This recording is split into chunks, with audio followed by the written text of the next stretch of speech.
Decode MRCOG presents a small presentation on patient safety. We are coming up with individual domain and first being patient safety. Why patient safety first? It is one of the very important domain which is being tested in all 14 modules, and also many students find it difficult to pass this domain. That's the reason we are coming up with this domain first. Why one fails in patient safety? Not because of lack of knowledge. It is very rarely that you will be failing because of lack of knowledge. Many a times the students might have stress of examination which might affect their performance, so be stress free. An inability to demonstrate the required course clinical skills. How to overcome this? To overcome this, one needs to practice regularly, especially in relation to time management, and take a very good face-to-face course to build your confidence. This has been instructed, or this has been written by the Bible of MRCOG Part 3 book, Lisa Joel.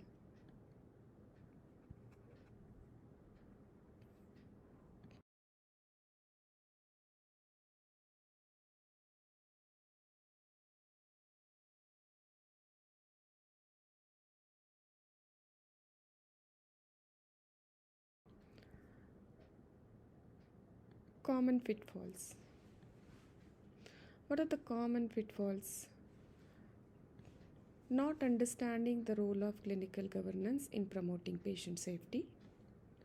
Not understanding the use of audit in identifying the trends and systemic problems. Not understanding the duty of candor to provide apologies and explanation when care falls short of expected standards. These are the common pitfalls which has been seen in people or seen in students who are failing in patient safety. So what we are going to do now? Let's learn ABC of patient safety.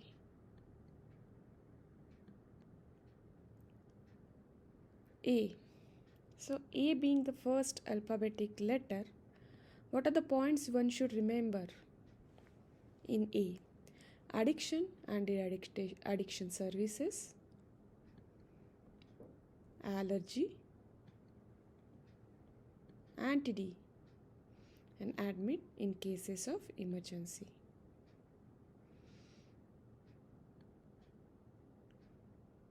B.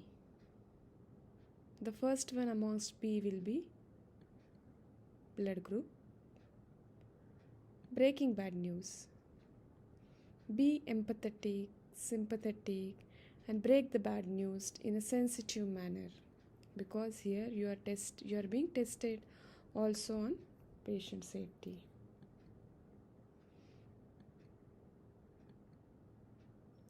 The best interest.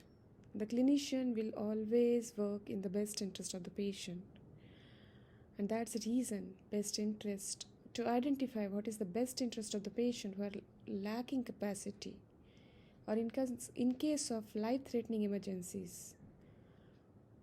This is one of the patient safety point. And body mass index.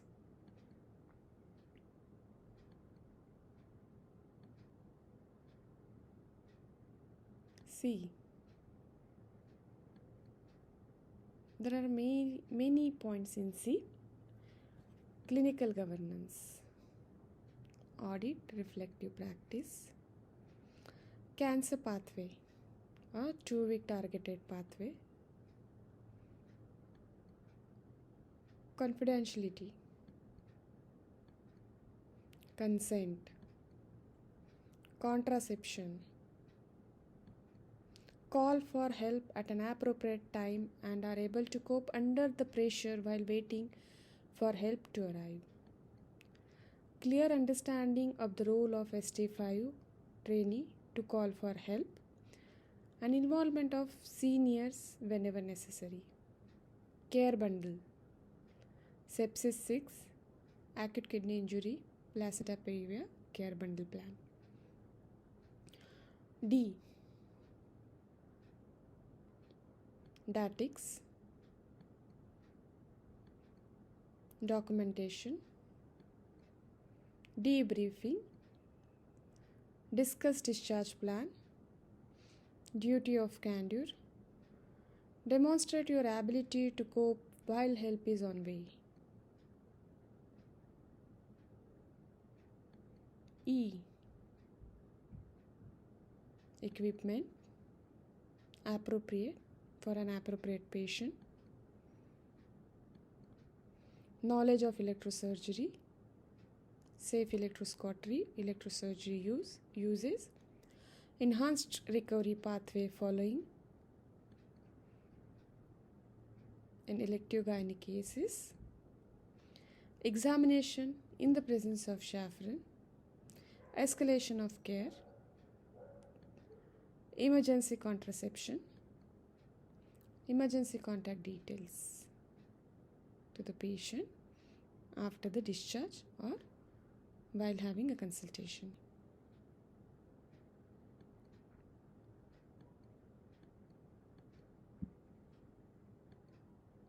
F. Fails to take any responsibility for decision making and persistently defers to their consultant. Involving consultant for small decision which can be taken at the level of ST5 will also goes against patient safety. Fraser competency. Fail to involve senior at an appropriate time. Fetal movements. Folic acid in pre-pregnancy care.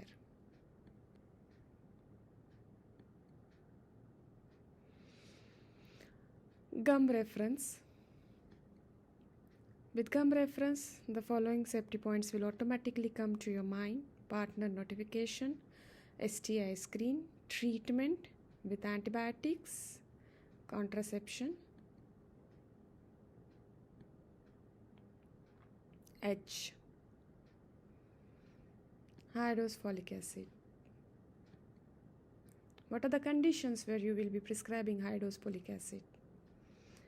Previous entities, diabetes, BMI more than 35, drugs, especially antiepileptics and salicylates, and malabsorption syndromes. I. Incident reporting, illicit drugs, information leaflet, interpreter.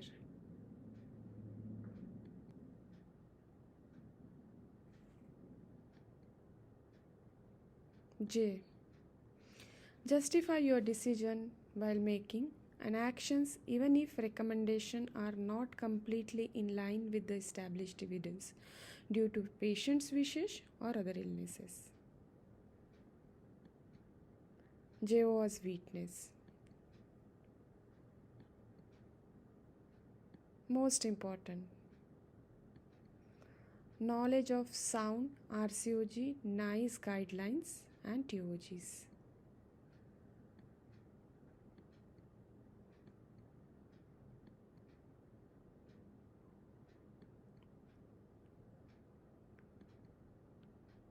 Last menstrual period.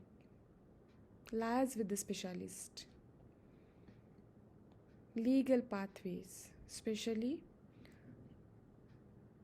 FGM and LPA. Legal power of attorney.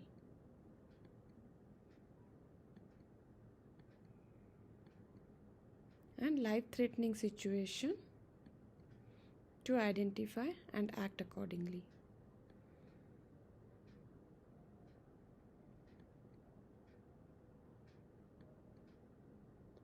Multidisciplinary pathway.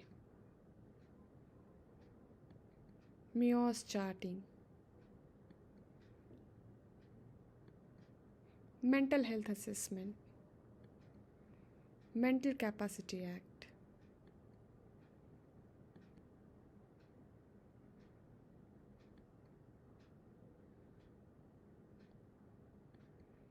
National Early Warning Signs Charts, Never Events to identify from the list,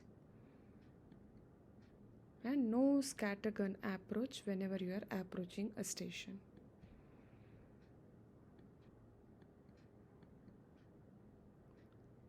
O. Open and honest. Over reassurance or false reassurance can go against patient safety.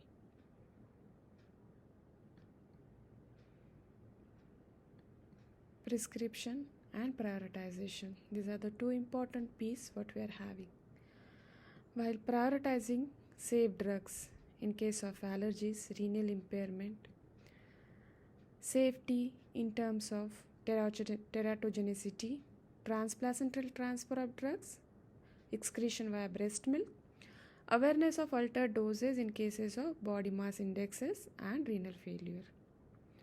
Prescribing error including allergies, teratogenicity and interactions.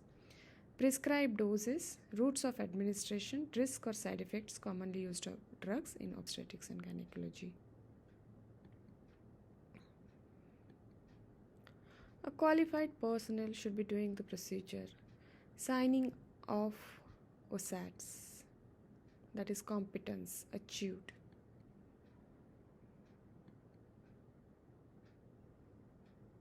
Red flags. Always remember red flags in each station and please address that red flags. Respect the patient's dignity. Chaperone presence while having an intimate examination. Respect the patient's religious beliefs and cultural issues. Risk management is very important.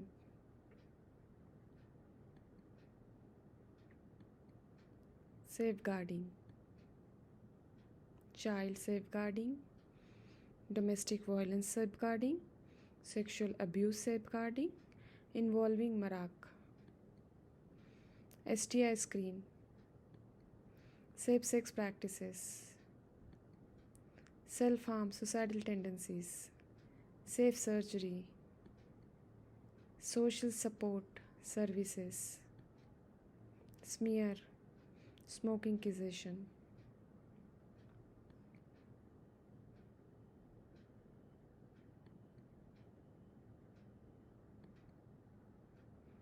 T. Test of cure. Triage.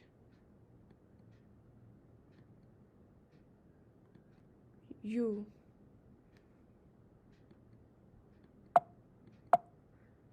Urine pregnancy test. V. Vulnerable woman. Rule out violence, sexual, domestic, child abuse.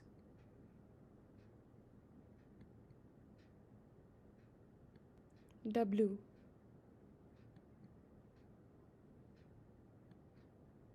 Warning signs and symptoms whenever necessary.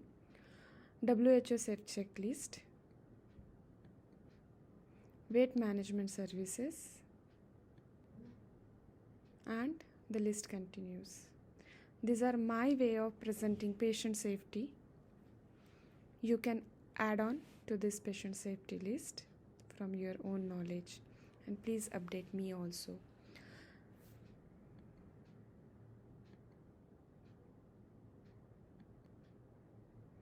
Suggestion for developing patient safety skills as per Lisa Joel book.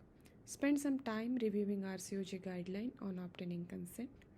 Thoroughly revise the guidelines about assessing mental capacity and Lord Fraser competency. Practice writing prescription drug charts, intravenous fluid administration charts and ask your exam buddy to check they are correct and legible. Learn the doses and administration protocols for drugs. Make sure you are familiar with national guidance such as WHO Safe Checklist. Review both adult and child safeguarding principles and process. Think about how audit protocols and adverse events reporting influence your everyday practice. Thank you.